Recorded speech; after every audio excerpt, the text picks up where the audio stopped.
সাম্প্রতিক সময় বিভিন্ন ধরনের আর্থিক জালিয়াতির ঘটনা ঘটতে আমরা দেখেছি। আগে ওটিপি জেনে নিয়ে ব্যাংক অ্যাকাউন্ট ফাঁকা করে দিত প্রতারকরা, এখন তো ওটিপি ছাড়াই ব্যাংক অ্যাকাউন্ট ফাঁকা হয়ে যাচ্ছে। প্রতারকরা এমন সব কারসাজি বের করে ফেলেছে। এবার স্বাস্থ্যক্ষেত্রে একটা বড় প্রতারণার ঘটনা সামনে এসেছে। এই প্রতারণা আপনাকেও অবাক করে দেবে। এক প্রাথমিক স্বাস্থ্যকেন্দ্র এই জালিয়াতির মূলে রয়েছে। সেখানে রেকর্ড বলছে 30 মাসের মধ্যে এক মহিলা নাকি একটা নয় দুটো নয় 25 বার সন্তানের জন্ম দিয়েছেন। ভাবতে পারছেন কি কাণ্ড! 30 মাসে নাকি 25 বার সন্তান প্রসব। এখানেই শেষ নয়, ওই সন্তান প্রসবের সঙ্গে নাকি ওই মহিলা 5 বার বন্ধ্যাত্বকরণও করিয়েছেন। মানে এটাও কখনো সম্ভব হতে পারে? এই রকমই আজব ঘটনা ঘটেছে উত্তরপ্রদেশের আগ্রায়। সেখানে একটি প্রাথমিক স্বাস্থ্য কেন্দ্রে নাকি এক মহিলা 30 মাসের মধ্যে 25 বার সন্তানের জন্ম দিয়েছেন এবং একই সঙ্গে 5 বার বন্ধ্যাত্বকরণও করিয়েছেন। স্বাস্থ্যকেন্দ্রের নথি সেই কথা বলছে। আর এই বিষয়টা জানাজানি হতেই চাঞ্চল্য ছড়িয়েছে। খবর পেয়ে ঘটনার তদন্ত শুরু করেছে সরকারি আধিকারিকরা। তদন্তে কি উঠে এলো? তদন্তে জানা গেছে মাতৃস্বাস্থ্যের জন্য বরাদ্দ সরকারি টাকা হাতানোর জন্যই প্রাথমিক স্বাস্থ্য কেন্দ্রে ভুয়ো নথি জমা দিয়েছিলেন ওই মহিলা। ওই মহিলার নাম কৃষ্ণা কুমারী। তিনি নাগলা কদম গ্রামে থাকেন, কিন্তু তাকে ধরতে গিয়ে পুলিশও অবাক হয়ে যায়। কারণ যে কৃষ্ণা কুমারীর নামে জালিয়াতির অভিযোগ উঠেছে তিনি নিজেই জানেন তাকে নিয়ে জালিয়াতি হয়েছে। আসলে তার পরিচয়পত্র ব্যবহার করে এই দুর্নীতি হয়েছে। সম্প্রতি এক অডিটে জাতীয় স্বাস্থ্য মিশন প্রকল্প, বিশেষ করে জননী সুরক্ষা যোজনা এবং মহিলা বন্ধ্যাত্বকরণ প্রণোদনা প্রকল্পের অধীনে অনিয়ম দেখার পর জালিয়াতির বিষয়টি প্রকাশ্যে আসে। সন্তানের জন্ম এবং বন্ধ্যাত্বকরণের জন্য সরকার আর্থিক সহায়তা করে, আর সেই টাকা হাতাতেই নাকি কৃষ্ণার পরিচয়পত্র ব্যবহার করা হয়েছিল। কৃষ্ণার নাম ব্যবহার করে একটা ভুয়ো অ্যাকাউন্টও খোলা হয়েছিল। সেখানে সরকারি সাহায্যের টাকা যেত। 45,000-এর বেশি টাকা প্রতারকরা তুলে নিয়েছিল সেখান থেকে। এই ঘটনার তদন্ত চালিয়ে 5 জনের বিরুদ্ধে অভিযোগ দায়ের হয়েছে। অভিযুক্তদের মধ্যে 4 জন স্বাস্থ্য বিভাগের কর্মচারী এবং 1 জন কৃষ্ণার গ্রামের এক যুবক। 3 জন এই ঘটনায় ইতিমধ্যেই গ্রেপ্তার হয়েছে। এফআইআরে যাদের নাম উল্লেখ করা হয়েছে তাদের মধ্যে রয়েছে গৌরব থাপা, যিনি ব্লক প্রোগ্রাম ম্যানেজার, নীরজ অবস্থি, যিনি block accounting manager, Gautam Singh, যিনি ডেটা এন্ট্রি অপারেটর, আজহার আহমেদ, ডেটা যিনি এন্ট্রি অপারেটর, এবং অশোক কুমার, যিনি কৃষ্ণার গ্রামের বাসিন্দা। অশোক কুমার এই ভুয়ো অ্যাকাউন্ট খুলতে সাহায্য করেছিলেন। আগ্রার প্রধান চিকিৎসা কর্মকর্তা অরুণ শ্রীবাস্তব নিশ্চিত করেছেন অভিযুক্ত 4 স্বাস্থ্যকর্মী ফতেহাবাদ কমিউনিটি স্বাস্থ্যকেন্দ্রে চুক্তির ভিত্তিতে কাজ করছিলেন। তিনি বলেন, একই রকমের অন্য কোনো ঘটনা ঘটেছে কিনা তা নির্ধারণের জন্য একটি পুঙ্খানুপুঙ্খ তদন্ত চলছে। বিভাগীয় কর্মীরা জড়িত না থাকলে এমন জালিয়াতি ঘটতো না। প্রধান চিকিৎসা কর্মকর্তা অরুণ শ্রীবাস্তব তিনি কি বলছেন এ বিষয়ে শোনাবো। इससे अधिक अगर उसका पेमेंट हुआ है तो कहीं ना कहीं या तो कोई टेक्निकल एरर है अथवा ये जानबूझ के किया गया है।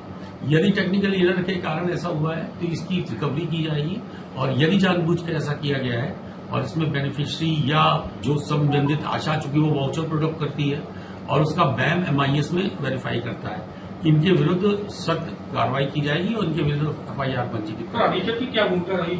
इसमें अधीक्षक की भूमिका की उम्मीद इसलिए कम है क्योंकि इतने सारे अकाउंट्स में एक वेरीफाई करना थोड़ा संभव नहीं है, लेकिन इस बात की भी जांच जरूर की जाएगी कि इसमें किसी अधीक्षक की भूमिका है कि नहीं, क्योंकि लगातार यहाँ पे अगर आप फतेहाबाद की स्थिति देखें या शमशाबाद, 2 ब्लॉक की मैं बात करता हूँ, लगातार अनरेस्ट बहुत रहता है कर्मचारियों को लेकर, और यहाँ अब तक 4 इंचार्जेस बदले जा चुके हैं फतेहाबाद में और 4 इंचार्जेस शमशाबाद में बदले जा चुके हैं। तो कहीं न कहीं इसमें कर्मचारियों की मिलीभगत ज्यादा लग रही, आदिया है तो, और स्थानीय कार्यकर्ताओं की ज्यादा लग रही है बनिस्बत की इंचार्जेस की, लेकिन उसमें वो आक्षेप से बरी नहीं हो सकते, क्योंकि कहीं न कहीं भुगतान का पेमेंट जो होता है वो उनकी लास्ट DIC से होता है। तो केवल फतेहाबाद से ही नहीं है, कहीं ये हाँ, ये मेरे ये सैया भी है हर जगह से। मेरे पास कई जगह जहाँ 1000 में, यहाँ पेमेंट अगर एक ब्लॉक में अगर हम करें तो करोड़ों में पेमेंट होता है जी। सर, जिस तरह से 48 आवर में आप बता रहे हैं कि पेमेंट करना आवश्यक है, यहाँ कुछ लोग ऐसे भी आते हैं कि उन्हें 3 साल हो गए, उनको जननी सुरक्षा का पैसा नहीं मिला है, ये क्या मामला? ये देखिए, ऐसा है कि अगर जननी सुरक्षा पेमेंट प्रेशर की वजह से हो सकता है गलत अकाउंट में अगर डाल दिया होगा तो उसका भुगतान नहीं हो पाएगा। जो आप एक बता रहे हैं, इसका कारण एक ये भी हो सकता है कि हमारी तरफ से प्रेशर रहता है, शासन की तरफ से प्रेशर रहता है कि 48 घंटे में पेमेंट कर दीजिए। पर बहुत बड़ा निकल के आया है 25 बार जो महिला की, हाँ, ये इसकी मैं स्वयं डिलीवरी जो उसको मैं स्वयं में देख रहा हूँ। कार्रवाई है किस तरीके से? बिल्कुल, आज अभी मैं उसकी डिटेल मैंने बैंक से निकलवाई है और उसकी कैंडिडेट की डिटेल निकलवा के मैं स्वयं वहां जाऊंगा और उसके अकाउंट में वेरीफाई करूंगा कि अगर उसके बाद 25 बार पैसे आए तो उस पैसे का क्या हुआ है। और अकाउंट एक ही है कि अलग अलग अकाउंट? सर उसके खिलाफ एफआईआर होगी? सबके खिलाफ एफआईआर हो। पहले उससे एक बार पूछ तो ले, एक बार आवश्यक है कि जान लें कि उसका क्या कहना है और उसके कहने के आधार पर जो भी लोग इन्वॉल्व होंगे उसमें सबके खिलाफ एफआईआर।